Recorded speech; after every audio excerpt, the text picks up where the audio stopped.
The dining room smelled of burnt toast and regret, the kind that clings to your skin like damp fog. My daughter, Lily, sat across from me, her 16-year-old eyes slicing through the haze of our silent breakfast. Her fork scraped the plate, a jagged sound that set my teeth on edge.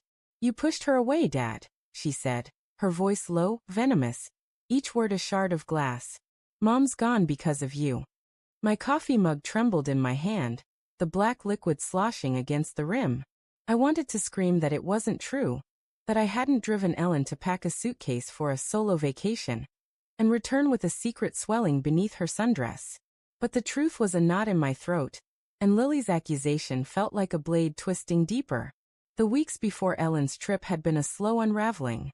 Our marriage wasn't perfect. Whose is? But I thought we were steady. We'd built a life in our cramped Seattle bungalow, with its creaking floors and windows that rattled in the wind. Ellen's laugh used to fill the house, bright as the sun breaking through the city's eternal gray. But lately her smiles had thinned, her gaze drifting past me to some horizon I couldn't see. "I need space," she'd said one night, her voice soft as the rain tapping the roof. "Just a week in Mexico to clear my head." I didn't argue. I trusted her. That was my first mistake.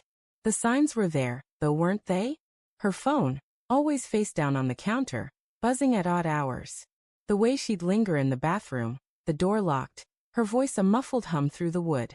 I told myself it was work stress, or maybe she was planning a surprise. I'd always been good at lying to myself. When she came back from Puerto Vallarta, her skin kissed by the sun, I thought she looked radiant. "You're glowing," I said, pulling her into a hug. She stiffened, just for a second, before melting into me. I should have noticed the hesitation, the way her hands didn't quite settle on my back. Lily noticed, though. Kids always do. She'd been distant since Ellen's return, her usual chatter replaced by sullen glares and slammed doors. I thought it was teenage rebellion, nothing more. But that morning at breakfast, her words cut through the fog of my denial. "She's pregnant, Dad," Lily spat, her chair scraping back as she stood. "And it's not yours. How could you not see it?" The room spun, the walls closing in like a trap. Pregnant. The word echoed, a gunshot in my skull. I wanted to laugh it off, to call it absurd, but the truth was in Lily's eyes. Fury, yes, but also pity. She thought I was a fool. I stumbled through the next few days, a ghost in my own home. Ellen was all sweetness, humming as she folded laundry, her hands lingering on the soft cottons of baby clothes she'd started buying just in case. I watched her, searching for cracks in the facade. Was her laugh too bright? Her touch too careful? At night, I lay awake, the mattress a cold expanse between us, replaying every moment of her trip. She'd sent me photos, turquoise waves, a margarita glass sweating in the heat, her silhouette against the sunset. I'd smiled at them, blind to the shadows. Now I wondered who was behind the camera. I couldn't confront her, not yet. Doubt gnawed at me, a termite in the foundation of my trust. What if Lily was wrong? What if it was mine? We'd been trying for another kid years ago, before life got complicated. Maybe Ellen was waiting to tell me, to make it special. But the math didn't add up. Her trip was 3 months ago, and the faint curve of her belly suggested more than a fleeting mistake. I needed proof, something tangible to anchor the storm in my chest.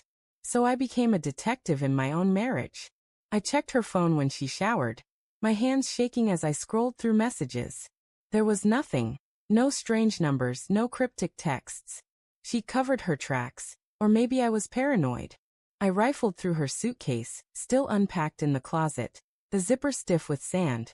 Tucked in a side pocket was a receipt from a beachside bar, dated the last night of her trip. 2 margaritas, one paid in cash, the other charged to a card that wasn't ours. My stomach churned, but it wasn't enough. Not yet. The tension in the house thickened, a fog that choked us all. Lily stopped speaking to me altogether, her silence louder than her accusations. Ellen, oblivious or pretending to be, planned a nursery in the spare room, her voice bright as she talked about paint colors. "Mint green maybe," she said, holding up a swatch. I nodded, my throat tight, imagining another man's child sleeping in that room. I wanted to grab her, to shake the truth out of her, but fear held me back. What if she admitted it? What if she didn't?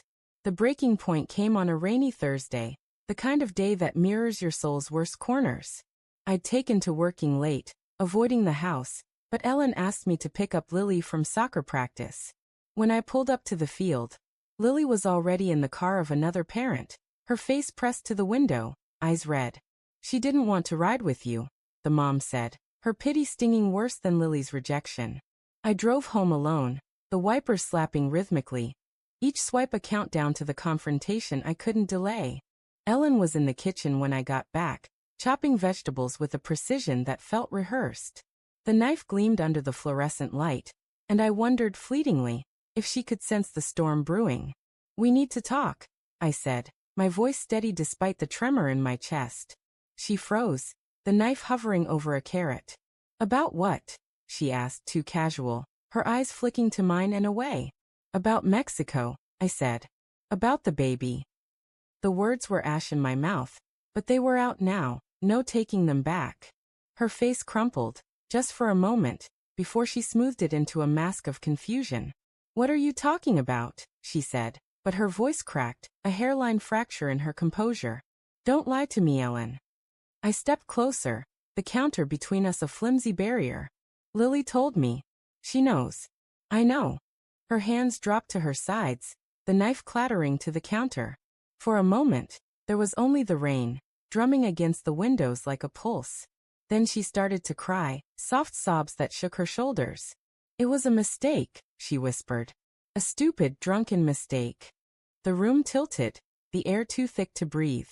She told me about him, a bartender, charming, temporary. A night she swore meant nothing. But the baby wasn't a mistake, not anymore. She wanted it, she said, her voice fierce despite the tears. "I love you, Tom, but I'm keeping it. I have to."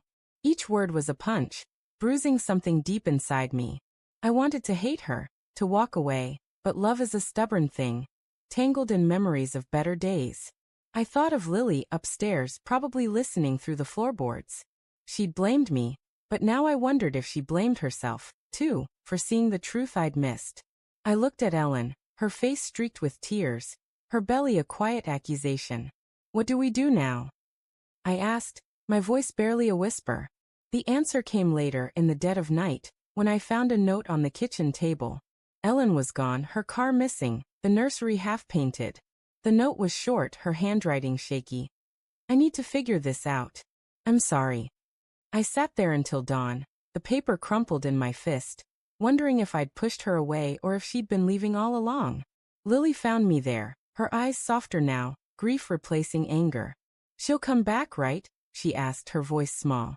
I wanted to lie, to promise her the family we'd lost, but all I could do was pull her close, the two of us adrift in the wreckage of trust. Somewhere, Ellen was driving into a new life, her secret growing inside her, and I was left with the truth. Betrayal doesn't just break a heart. It fractures a home, and the pieces never fit back together the same.